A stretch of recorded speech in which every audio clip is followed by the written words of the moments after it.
Beneath the sands of Nubia, sharp pyramids pierce the desert sky, smaller than Egypt's, but steeper, darker, stranger. Their stones whisper of kings long erased from history, kings who once ruled the Nile itself. Among them, one figure rises like a shadow across time. Taharqa, the Black Pharaoh, a man both remembered and deliberately forgotten. The kingdom of Kush. To Egypt, it was once a borderland, but beneath its sands, cities thrived: Kerma, Napata, Meroe, capitals of gold, iron, and gods with unfamiliar faces. Here, rulers crowned with serpents and cloaked in leopard skins built pyramids not as imitation, but as their own sacred design. Then came a fracture. Egypt weakened, dynasties crumbled, and out of the desert the kings of Kush marched north.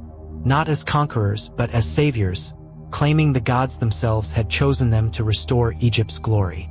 And from this destiny, Taharqa emerged, a Nubian king seated upon Egypt's throne, pharaoh of two worlds, a ruler who defied the very image of Egypt's past. His reign was carved in stone. Colossal statues still lie buried in sand. Temples expanded at Thebes. Monuments rose in Karnak. Every inscription declared him chosen by the gods. Yet hidden in the words, attention, a desperate need to justify his rule. For enemies gathered beyond Egypt's borders. The Assyrian Empire, ruthless, unstoppable. Their armies clashed with Taharqa's in wars whose outcome remains uncertain. Egyptian inscriptions boast of victories. Assyrian tablets claim his defeat. The truth lies somewhere between shattered, erased, and then the silence. Statues of Taharqa were defaced, his name chiseled away, his memory buried beneath layers of conquest. When Egypt fell to foreign hands, Taharqa retreated south. His monuments remained, but his dynasty dissolved into shadows. Why was he so deliberately erased? Historians search for answers. Some see politics. Egypt could not admit its salvation had come from Nubia. To do so would be to admit weakness. Others see prophecy. Nubian inscriptions speak of dreams. Taharqa's mother visited by the gods before his birth.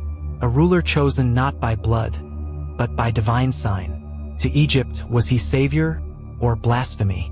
Archaeology offers another clue. Temples built in his reign follow alignments unlike older Egyptian monuments. Not the path of Ra, but patterns tied to Nubian stars. Even in stone, he was marked as outsider. And then, the strangest testimony comes not from Egypt, but from Assyria. Their chronicles describe him as more than a king, a man of omens, a ruler whose priests summoned visions from the heavens, a pharaoh cloaked in sorcery. But stranger puzzles remain. At Kawa, inscriptions tell of a divine flood during Taharqa's reign. The Nile swelling higher than any in memory, the king declaring it proof of the gods' favor. Was it miracle or myth woven into stone? In Sudan, oral traditions still whisper of Black Pharaohs who commanded storms, who spoke with the spirits of the desert. Echoes of rulers half human, half divine. And the pyramids of Nubia, over 200 still standing. Sharper, denser, clustered like teeth in the desert. Their burial chambers reveal paintings of gods unknown in Egypt. Strange hybrids, alien forms, fragments of a theology that does not fit the official story. Were these merely cultural variations, or traces of knowledge Egypt later sought to erase? Today, Taharqa's statues lie broken. His pyramids rise in silence, their chambers sealed, their secrets hidden. To most, he is a forgotten name, but in the stillness of Nubia, his presence lingers. Was Taharqa simply a ruler caught between empires? Or was he something more, an outsider who held knowledge too dangerous to preserve? The truth lies scattered in fragments, in stele half-buried in desert, in pyramids no one dares to open, in myths that refuse to fade. History chose to forget Taharqa, but the desert has not.